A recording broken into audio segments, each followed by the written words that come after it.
1 kilogram മാത്രം ഭാരമുള്ള പക്ഷി അതിന്റെ സർവൈവലിനും റീപ്രൊഡക്ഷനും വേണ്ടി 20,000 കിലോമീറ്റർ അവ പറക്കുന്നു. കേട്ടു നോക്കാം. Because every frame has a story. Narrated by Shams. ഈ ദേശാടന പക്ഷിയുടെ ഏറ്റവും വലിയ പ്രത്യേകത നീളമുള്ള വളഞ്ഞ കൊക്കാണ്. ചെളികളിൽ നിന്നും മൺതിട്ടകളിൽ നിന്നും ഇരകളെ പിടിക്കാനാണ് ഈ കൊക്കുകൾ അവയെ സഹായിക്കുന്നത്.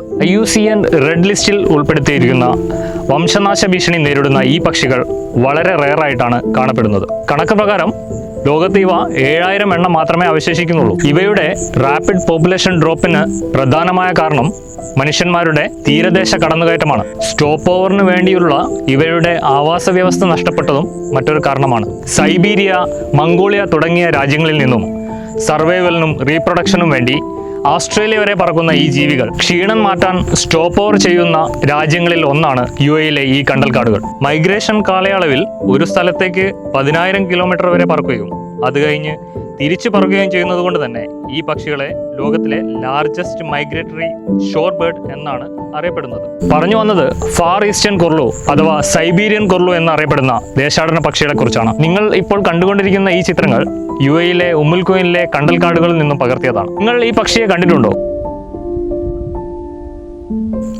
കൂടുതൽ ഫ്രെയിം വിശേഷങ്ങളും കഥകളുമായി മറ്റൊരു വീഡിയോയിൽ കാണാം.